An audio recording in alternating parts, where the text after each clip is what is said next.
Hi hello guys, welcome back to my Dasara series 4. 9 ದಿನ 9 ಬಣ್ಣ. ಇವತ್ತು 4ನೇ ದಿನ ಹಳದಿ ಬಣ್ಣ. ನಾವು ಇವತ್ತಿನ ದಿವಸ ಕೂಷ್ಮಾಂಡ ದೇವಿಯನ್ನು ಪೂಜೆ ಮಾಡ್ತೀವಿ. ಕೂಷ್ಮಾಂಡ ದೇವಿ ಅಂದರೆ ಈ ಭೂಮಿಗೆ ಅಂಧಕಾರವನ್ನು ಅಳಿಸಿ ಬೆಳಕನ್ನು ನೀಡುವ ತಾಯಿ. ಹಾಗೂ ಕೂಷ್ಮಾಂಡ ದೇವಿ ಅನುಗ್ರಹದಿಂದ ಅನಾರೋಗ್ಯವು ಮುಕ್ತವಾಗುತ್ತದೆ. ಇದು ಕೂಷ್ಮಾಂಡ ದೇವಿ ವಿಶೇಷವಾಗಿತ್ತು.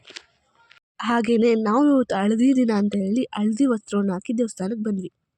ಈಗ ನೋಡಿ ಗಾಯ್ಸ್, ದೇವರಿಗೆ ಕುಂಬಳಕಾಯಿ ಆರ್ತಿನ ಬೆಳಗ್ಗೆ ಈಗ ಕುಂಬಳಕಾಯಿನ ಹೊಡಿತಾ ಇದ್ದಾರೆ.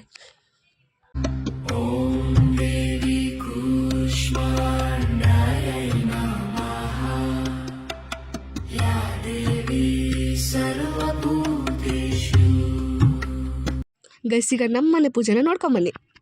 ನಮಸ್ತೆ ನಮೋ ನಮಃ. ಓಂ ದೇವಿ ಕೂಷ್ಮಾಂಡ. ಗೈಸ್, ಇವತ್ತು ಕೂಷ್ಮಾಂಡ ದೇವಿ ಅಮ್ಮಂಗೆ ಹಳದಿ ಬಣ್ಣದ ಸೀರೆ ನೋಡಿಸ್ತಾ ಇದ್ದಾರೆ. ದೇವಿ ಸರ್ವಭೂತೇಷು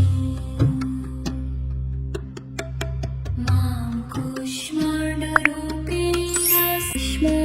ರೂಪೇಣ ಸಂಸ್ಥಿತ.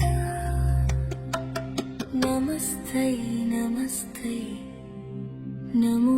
ಗೈಸ್, ನೀವು ದೇವಸ್ಥಾನಕ್ಕೆ ಹೋದಾಗ ಮರಿದೆ 5 ಅಥವಾ 11 ಪ್ರದಕ್ಷಿಣೆ ಹಾಕಿ ಮತ್ತು ಮಂಗಳಾರತಿ ತೊಗೊಂಡು ಹಾಗೆ ಅಮ್ಮನ ನೋಡೋಕ್ಕೆ ಬರ್ತೀರಲ್ವಾ, ಬನ್ನಿ. ಗೈಸ್, ಈಗ ಇಲ್ಲಿಂದಲೇ ಅಮ್ಮನ ಕಣ್ಣು ತುಂಬ್ಕೊಂಬಿಡಿ ಅಂತ ಹೇಳ್ತಾ ಈ ವಿಡಿಯೋನ ಇಲ್ಲಿಗೆ ಏನು ಮಾಡ್ತಿದ್ದೀನಿ. Thank you for watching. ಈ ವಿಡಿಯೋ ಇಷ್ಟ ಆದರೆ ಲೈಕ್ ಮಾಡಿ, ಶೇರ್ ಮಾಡಿ ಅಂತ ಸಬ್ಸ್ಕ್ರೈಬ್ ಮಾಡಿ ಅಂತ ಹೇಳ್ತಾ ಬಾಯ್.